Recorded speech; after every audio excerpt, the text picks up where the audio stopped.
Assalamualaikum warahmatullahi wabarakatuh. Sahabatku yang dimuliakan Allah Subhanahu wa Ta'ala, di bulan Ramadan biasanya kita mengenal istilah zakat fitrah. Di dalam Al-Quran juga kita sering mendapati ayat-ayat Al-Quran yang menjadi pendamping dari perintah salat dalam ayat-ayat yang memerintahkan untuk salat. Wa aqimus shalah wa atuz zakah, dirikanlah salat dan tunaikanlah zakat. Zakat yang dimaksud di dalam ayat yang menyertai perintah salat tersebut yang dimaksud adalah bukan zakat fitrah, akan tetapi yang dimaksud dengan zakat tersebut adalah zakat mal.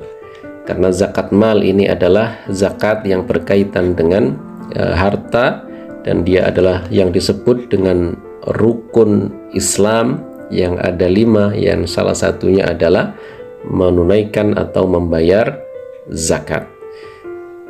Allah Subhanahu wa Ta'ala menjadikan zakat ini adalah sebuah kewajiban dan bahkan masuk di dalam rukun Islam sebagaimana yang dijelaskan oleh sabda baginda Nabi Muhammad sallallahu alaihi wasallam, bunyal islamu ala khamsin, syahadati an la ilaha illallah wa iqamis shalah wa ita'iz zakah.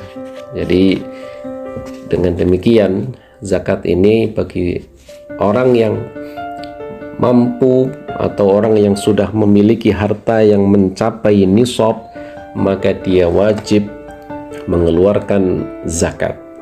Dan Allah Subhanahu wa Ta'ala di dalam ayat Al-Quran, karena ini sifatnya wajib, maka Allah memerintahkan untuk mengambilnya.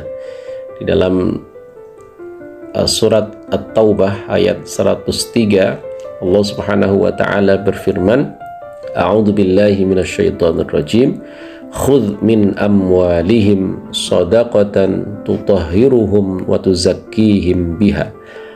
Ambillah zakat dari sebagian harta mereka. Dengan zakat itu kamu membersihkan dan mensucikan mereka. Dengan demikian bahwa zakat ini bagi orang yang sudah mencapai nisab, maka dia berkewajiban untuk membayar zakatnya. Adapun zakat mal, penjelasannya sangat panjang sekali, sangat banyak ragamnya. Ada zakat emas, ada zakat perdagangan atau perniagaan, ada zakat barang tambang, ada zakat peternakan, ada zakat yang berkaitan dengan penghasilan, kemudian zakat kontemporer, ada yang disebut dengan zakat profesi, sangat beragam, dan itu bisa dirujuk kepada literatur sangat banyak sekali, ada tabelnya, ada cara menghitungnya masing-masing. Dan intinya adalah bahwa kita sebagai hamba Allah Subhanahu wa Ta'ala, apabila telah sampai pada batas kita memiliki mencapai nisab, maka kita wajib untuk membayar zakat.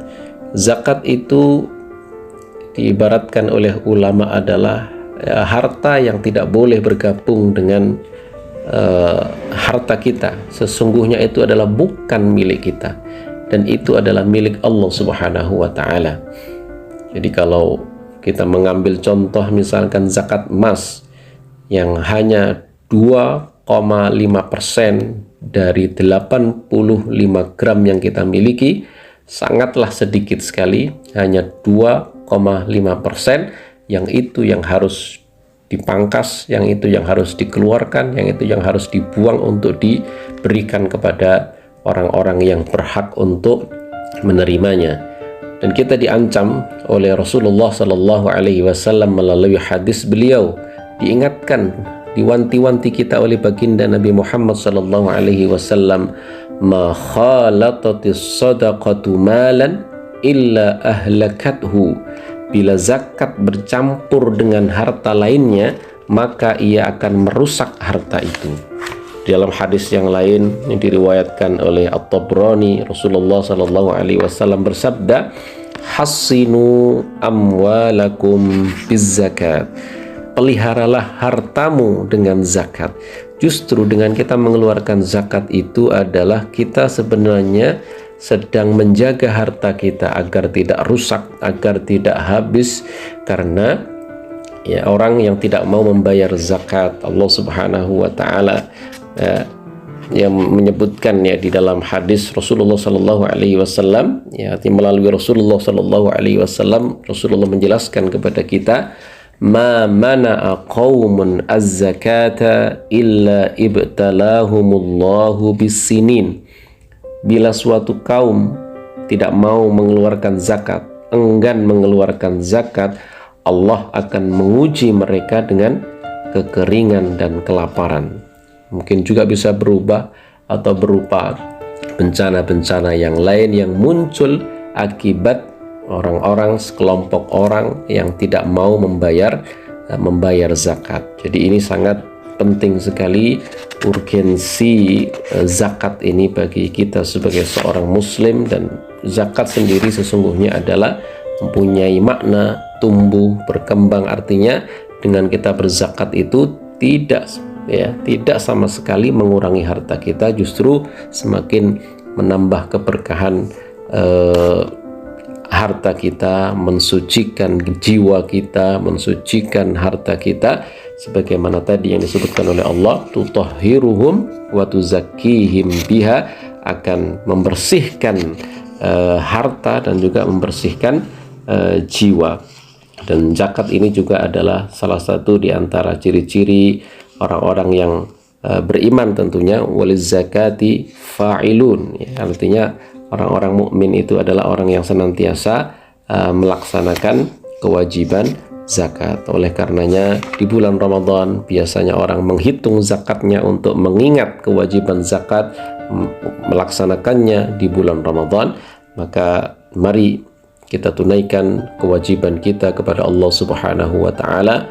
Insyaallah dengan zakat ini akan mengentaskan kemiskinan, dengan zakat ini akan mensejahterakan masyarakat kita, akan menata keseimbangan sosial di masyarakat kita insyaallah.